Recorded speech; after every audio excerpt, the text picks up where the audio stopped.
আপনার অনেক বাল্যকালের বন্ধু আপনার অপোনেন্ট হিসেবে ছিল অনূর্ধ্ব-23 ভেবেছিলেন কিনা তাদের সাথে আবারও দেখা হবে, মুখোমুখি হবে দেশের মাটিতে?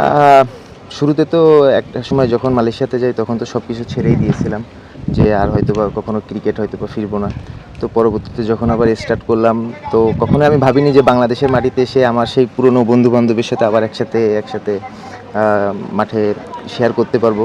সো আজকেরা খেলছি, বন্ধু-বান্ধবরা একসাথে খেলছি। ওরা অনেক স্লেজিংও করছে আমাকে। তারপরেও ওরা অনেক সাপোর্টও করছে। সো ওই দিক থেকে পুরনো দিনের কথা চিন্তা করে তারপরে আজকেরা ওদের সাথে খেলতে পেরে নিজের কাছে খুব ভালো লাগতেছে। জ্বর নিয়ে খেলতে নামা লাগছিল আজকে আপনার, হ্যাঁ। কারণটা কি ছিল? আসলে ধরেন আমার তো ডেঙ্গু হয়েছে সবাই জানেন। তো ওইটার কারণে আমি তো অনেকগুলো ম্যাচ খেলতে পারি নাই। সো আমার তো ধরেন ইচ্ছা ছিল দেশের মাটিতে খেলা এবং স্পেশালি যে আন্ডার 23 যে বোলারগুলো আছে তারা অনেক টপ লেভেলের বোলার। সো আমি চাচ্ছিলাম যে তাদেরকে একটু ফেস করে অ্যাটলিস্ট আমি আমার স্কিলটা আরেকটু বাড়ায় নিয়ে যাতে আমাদের সামনে যে আপকামিং যেই টুর্নামেন্ট আছে CC man's premier cup, so ওইখানে যাতে আমি একটু নিজেকে ডমিনেট করতে পারি সেখানে। তো এই কারণেই আর কি নিজের শরীরের দিকে না তাকিয়ে আর কি ম্যাচটা খেলা। সিঙ্গাপুরের সঙ্গে নাকি একটা সেঞ্চুরি করে মোটামুটি মালয়েশিয়ান দলের সিলেকশনের নজরে আসছে, ওই ঘটনাটা একটু বলুন আমাদের। হয়েছিল কি যে আমি খেলতেছিলাম তো একটা সময় আর কি মালয়েশিয়ার দলের আর কি একটা সুযোগ আসে, সিঙ্গাপুরের সাথে সিরিজ রাখে। সো সামহাও একটা প্লেয়ার ইনজুর হয়, তো যার কারণে আর কি আমাদের ওই সময়ের ক্যাপ্টেন ছিল বীরেনদীপ সিং। সো ও আর কি আমাকে ফোন দিয়ে বলে যে তুমি ফ্রি থাকলে তো আসো। তো আমি আর কি ওই সময় কোম্পানিতেই কাজ করতাম, পাশাপাশি ক্রিকেটও খেলতাম। তো ভাইয়া যখন আমাকে কল দেয় পরে ক্রিকেট বোর্ড থেকে, যখন আমাকে কল আসে, কোচের কল আসে যে এই টুর্নামেন্টটায় তুমি ভালো করো, আমরা তোমার উপরে ফোকাস আছে আমার, যাতে তুমি পারফর্ম করলে আমরা যাতে পিক করতে পারি। সো আর কি ওইটা আমি চ্যালেঞ্জ হিসাবে নিছিলাম। তো ওইটা আমার জন্য একটা বড় একটা অপরচুনিটি ছিল। তো ওইখানে আল্লাহর রহমত ছিল যে আমি ভালো করছি, অ্যান্ড দেন তারপরে জাতীয় দলের ডাকটা আসে। টাইগারদের হেড কোচ প্রশ্ন, আপনি তো খুলনাতে খেলছেন, হ্যাঁ। মালয়েশিয়াতে খেললেন, মানে এই বাংলাদেশের পরে যখন ওই দেশে গেলেন, মালয়েশিয়াতে গেলেন, তখন মানে কখন শুরু করলেন আর মানে কেন শুরু করলেন, কেন মনে হলো যে শুরু করা দরকার? শুরুতে আমি যখন ওইখানে আমি যখন যাই আমি তো জানতামই না একটা সময় যে মালয়েশিয়ার ক্রিকেট টিম আছে। সো যখন আমি আর কি জানতে পারি, আমার ওইখানে যারা সিনিয়র ভাইরা আছে তারা আর কি তাদের মাধ্যমে জানতে পারি। তো আমার যে এলাকার আমার এক ভাইয়া আছে, আমার চাচাতো ভাই আজিজ শেখ। সো আমি আমার ভাইয়ের সাথে কথা বলি, ভাইয়ের মাধ্যমে ভাইয়া একটা সময় বাংলাদেশে অনেক টপ লেভেলে খেলে গেছে। তো ভাইয়ার মাধ্যমেই ভাইয়া যখন আমাকে টিপস দিছে যে এইভাবে করো, তো ওইভাবে ভাইয়ার বুদ্ধিতেই আমি আর কি আবার মালয়েশিয়াতে ক্রিকেট স্টার্ট করি। তো ওইখান থেকেই ধরেন আস্তে আস্তে আমি পারফর্ম করি, ডে বাই ডে পারফর্ম করার পরেই আর কি জাতীয় দলের সুযোগটা আসছে। শোনা যায় যে আপনি করছেন আমার, আসলে এই বাংলাদেশ সিরিজ থেকে আসলে আপনার দল হিসেবে আপনি কি শিখলেন? এটা তো আমি বলেই দিছি ফার্স্টে অলরেডি। প্রশ্ন, এই যে আপনি খুলনার ছেলে, তারপর হচ্ছে এলো মেহেদী মিরাজও খুলনার ছেলে, হ্যাঁ। তো মিরাজের সাথে কি আপনার কখনো কথা হয়েছে কিনা, বা হচ্ছে মানে কতটা অনুপ্রেরণা কাজ করে আর কি যে আপনি? আসলে ভাইয়ার সাথে আমি ছোটোবেলায় ভাইয়ার সাথে দেখা হয়েছে। ভাইয়া ওইভাবে তো আর ভাইয়ার সাথে ওইভাবে সময় দেওয়া হয় না, ভাইয়াও ন্যাশনাল ডিউটি থাকে। তখন হচ্ছে আমি এজ লেভেল খেলতাম। তো ভাইয়া সবসময় আর কি আমরা যারা জুনিয়র আছি, মিরাজ ভাই সবসময় আমাদেরকে অনেক ছোটোবেলার থেকেই আমাদেরকে ভালোবাসে এবং আমাদেরকে অনেক স্নেহ করে। তো ওই ছোটোবেলার থেকেই যখনই যে ভাইয়ের সাথে দেখা হইতো, ভাইয়া বলতো যে কোনটা করলে ভালো হবে।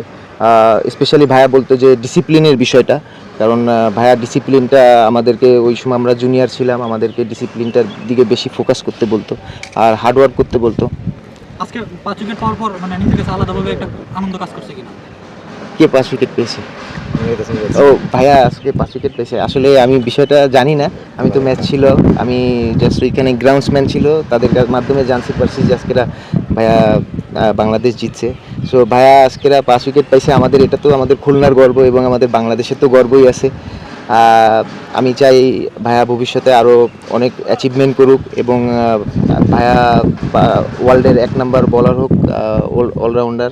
সো আমার ভাইয়ার প্রতি আমার সবসময় শুভকামনা থাকবে। বাংলাদেশে আসলেন, বাংলাদেশের ক্রিকেটারদের সাথে খেললেন, হার্দিক থাকে, পার্ট অফ গেম থাকেই, বাট অ্যাজ এ ক্রিকেটার হিসেবে বাংলাদেশে এসে বাংলাদেশের ক্রিকেটারদের সাথে খেলে নিজের স্কিলটা কতটুকু বুস্ট আপ করেছেন, বা এই ম্যাচগুলো আসলে ফিউচারে কতটুকু কাজে দিবে? দেখেন, আমাদের দেশে তো অনেক টপ লেভেলের প্লেয়াররা আছে। সো আমরা মালয়েশিয়া ধরতে গেলে আমরা ক্রিকেটটা শুরু করছি। সো আমরা অ্যাসোসিয়েট কান্ট্রি, লাইক আমাদের বাংলাদেশ যেভাবে আমাদেরকে হসপিটালিটি আমাদেরকে টিমেরকে দিছে, সো এটা আমরা খুবই প্রাউড ফিল করতেছি যে ইভেন আমি স্পেশালি আমি আমার নিজের থেকে বলতেছি যে আমি নিজেকে গর্বিত মনে করতেছি যে আমার দেশে আমাদের মালয়েশিয়ান টিমরা এত সুন্দর একটা ব্যবস্থা করে দিছে আমাদের তামিম ভাইয়া। সো ওইখান থেকে আমি তামিম ভাইয়াকে থ্যাংক ইউ জানাইতে চাই আমার পক্ষ থেকে। অ্যান্ড এখানে বাংলাদেশে ধরেন এই জায়গায় খেলতে আসছি, অনেক ভালো লেভেলের বোলাররা আছে, ওদের কাছ থেকে আমরা এই টুর্নামেন্টে T20 খেলছি আমরা 2টা, আমরা ওডিআই খেললাম 3টা। সো এইখান থেকে আমরা শিখছি যে হারা জিতটা তো বড় কথা না, আমরা তো এখানে আসছি আমাদের নিজেদের স্কিলটা ডেভেলপ করার জন্য। সো বাংলাদেশের কোয়ালিটিফুল বোলারদের সাথে খেলার সাথে এবং ওদের যে মাইন্ডসেট, ওরা যে কীভাবে মাঠে ওরা কী করে, সো ওই জিনিসটা আর কি আমরা ক্যাপচার করার চেষ্টা করছি, যাতে করে আমরা সামনে আমাদের যে টুর্নামেন্ট আছে আমরা যাতে ওইখানে নিজেদেরকে ওইভাবে প্রুফ করতে পারি। ব্যক্তিটা আপনার ছিলেন সাবেক যে হোয়াইট মুর, হ্যাঁ। তার সঙ্গে কাজ করছেন, তিনি কীভাবে হেল্প করে আপনাদেরকে ম্যাচে বাঙালি হিসেবে আপনাকে কীভাবে দেখে তিনি? ও অনেক একজন টপ লেভেলের একজন কোচ। ও বোঝে কখন কার কোন প্লেয়ারের কি দরকার। সো ওই ক্ষেত্রে এবং ও আগে পরে বাংলাদেশে কোচিং করিয়ে গেছে। সো ওই জায়গার থেকে ও আমাকে যখন দেখছে, তারপরে থেকে ও আমাকে আমি ওর কাছ থেকে টিপস নিছি। ইভেন ও আমাকে সবসময় বুদ্ধি দেয়, আমার কোনো ব্যাটিংয়ে কোনো ভুল থাকলেও আমাকে ধরায় দেয়, এবং ও আমাকে বড় বড় ম্যাচে কীভাবে স্কোর করতে হয় ওই জিনিসটা আর কি আমাকে বিশেষ করে আমাকে ওইভাবে প্রিপারেশন করাচ্ছে, যাতে আমি বিগ ম্যাচে যাতে স্কোর করতে পারি। লাস্ট একটা প্রশ্ন, সেটা হচ্ছে আপনি এখন মালয়েশিয়ার হয়ে খেলছেন, বাট আপনার শেকড়টা তো বাংলাদেশের। জি। আজকে বাংলাদেশ ক্রিকেট টিম একটা হিস্টোরি করেছে, সেটা হয়তো আপনি জানেন কিনা জানি না, অস্ট্রেলিয়ার জি, মাটিতে আমি প্রথমবারের শুনছি। মতো টেস্ট ম্যাচ জিতেছে। হ্যাঁ। এই জিনিসটা আসলে আপনি এইটা কিভাবে ধরেন দেখছেন? আমি কি বলবো, আমি খুবই খুশি, আমার কাছে মানে কি খুবই খুশি লাগতেছে আমাদের দেশে এত বড় একটা অ্যাচিভমেন্ট। তাও হচ্ছে গিয়ে তামিম ভাইয়া যে বোর্ডে এখন প্রেসিডেন্ট, সে নতুন হওয়া অবস্থায় বাংলাদেশে এই জিনিসটা অ্যাচিভ করছে। ইভেন সাকিব আল হাসান ভাইয়াও টিমে নাই। সো তার সে টিমে না থাকা সত্ত্বেও টিম এত ভালো একটা রেজাল্ট করছে। তো আমার পক্ষ থেকে বাংলাদেশ জাতীয় দলকে অনেক অনেক ধন্যবাদ আমাদেরকে এত সুন্দর একটা খুশির একটা সংবাদ দেওয়ার জন্য। এবং আমি আশা করি বাংলাদেশের জাতীয় দলের সকল প্লেয়ারদেরকে নেক্সট যেই টেস্ট ম্যাচ আছে তাদেরকে শুভকামনা জানাই। টি20 কথা একটু বলি আমি। টি20তে ন্যাশনাল টিমের প্রায় ক্রিকেটার ছিলেন, টি20 2টা ম্যাচ খেললেন, সেখানে সাবির রহমান, মৃত্যুঞ্জয়, আবহাওয়া রনিরা ছিলেন। ড্রেসিং রুমে আপনার সাথে আপনার প্লেয়ারদের কী কথা হচ্ছিল, যে আসলে আপনার কাছে তারা সাবির রহমানের ব্যাপারে কিছু জিজ্ঞাসছিল কিনা, কোনো কথা হচ্ছিল? হ্যাঁ, দেখেন, সাব্বির ভাইয়া তো আমাদের দেশের একটা টপ লেভেলের একটা প্লেয়ার, এবং সে স্টার বলতেই চলে। সো আমিও ভাইয়াকে ফলো করি, সাব্বির ভাইয়াকে। সো ভাইয়ার সাথে খেলবো বিষয়টা যখন জানতে পারছি যে ভাইয়া যখন স্কোয়াড আসে, তো শুরু থেকেই মনে একটা আনন্দ কাজ করতেছিল যে ভাইয়ার মতন একটা টপ লেভেলের প্লেয়ারের সাথে আমরা খেলতে পারবো।